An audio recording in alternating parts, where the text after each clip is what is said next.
Assalomu alaykum hurmatli vatandoshlar va odatdagi yangiliklarimizni boshlaymiz. Boshlashdan oldin katta iltimos, meni ko'rayotgan bo'lsangiz, podpiskani bosinglar. Podpiska bizning kanalimizga rivojlanishiga juda ham yordam beradi. Iltimos, shuni bosib qo'yinglar.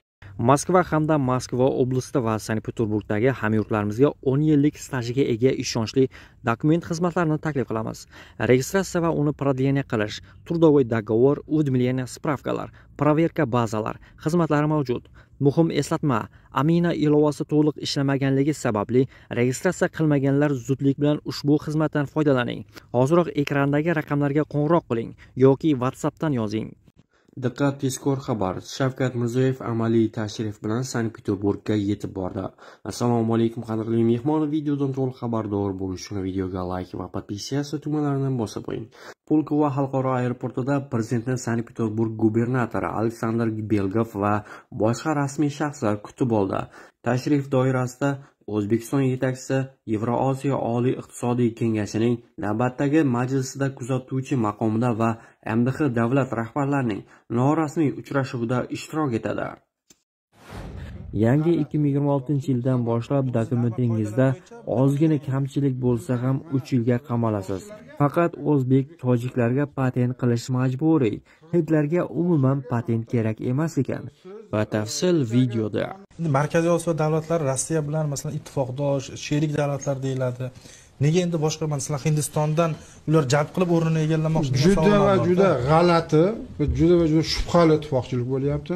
G'alati ittifoqchilik sababi. O'zi normal qoidalar bo'yicha bunday bo'lishi kerak emas.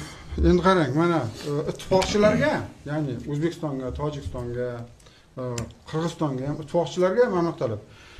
Siz kechagi qonun endi 1-yanvardan boshlab mana tomoshabinlar bizni shu jumladan Rossiyada ham tomosha qilayotganlar bor, shular ham bilish kerak. Ko'plari vaqtlari yo'q axborotlar izlashga.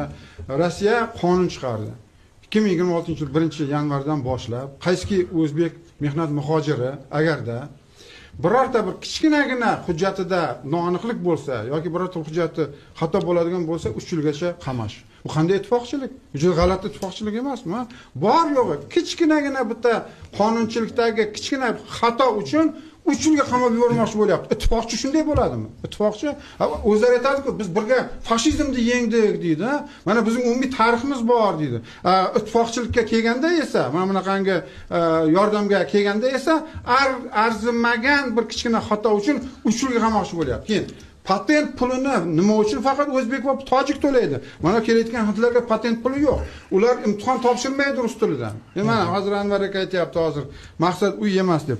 Denis Manturov, demak, kecha Hindistonda aytdiki, переработка sanoatimiz uchun, qayta ishlash sanoatimiz 800 mingta bizga Hindistondan odam kerak dedi. Servis uchun 1,5 millionta odam kerak dedi. 1,5 millionta. Hali deyapti, bu yoqda sanoatimiz bor va qurilish industriyasi bor. Umuman olganda aytdi, cheksiz dedi. Bu Manturovning gapi.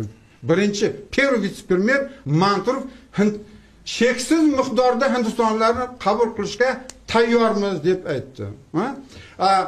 Ikkinchi tomondan esa mana o'zbeklarga, tojiklarga hozirgida kichkinagina bir xatongiz uchun 3 yilga qamaymiz deb qonun chiqarib o'tiribdi. Mana sizga oladi. Mana sizga ittifoqchilik. Bolalari maktabga kirmasin deydi. Maktabga kirmasin deydi, barakallah.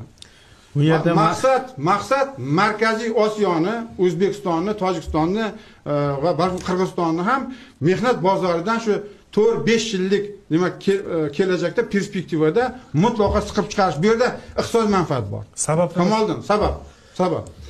O'zbeklar, tojiklar $700-800 eng kami $700-800 ishlayapti. Umuman olganda 1000 va plus, hindlar $250-300 ishlaydi. Hindistonda 300 million aholi kuniga $2 uchun ko'chaga chiqadi. Bu $60 degan bir oyda. Ruslar beradigan $300 ular ko'zlariga surtib ishlaydi. Moskva sudi bu haqda 18-dekabr kuni qaror chiqardi. Sud tergov qo'mitasining iltimosini qabul qildi va 15 yoshli bolani hibsga oldi. U og'ir jinoyatlar, qotillik va suiqasdda ayblanmoqda.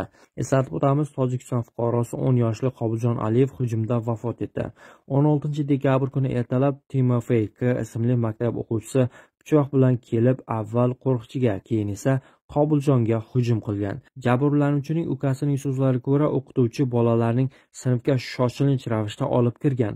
Qobiljon hujumchining e'tiborini chalg'itishni aytib, zinapoya tomon yugurgan.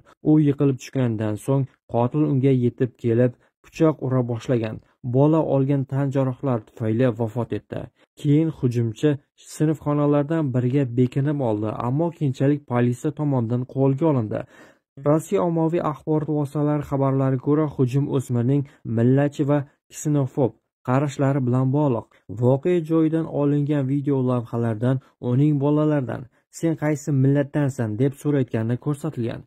Shuningdek, hujumdan oldin u sinfdoshlariga "Mening g'azabim" nomli SMS xabar yuborib, turli guruhlarga, jumladan musulmonlarga nisbatan nafratini bildirgan. Tergov qo'mitasi jinoiy ish qo'zg'atdi. Tergov davom etmoqda. Rossiya Tashqi ishlar vazirligi ishning barcha tafsilotlarini aniqlashtirish va tojik tomoniga zarur yordam ko'rsatish uchun Tergov qo'mitasi va Rossiya Ichki ishlar vazirligiga murojaatlar yuborganligini ma'lum qildi.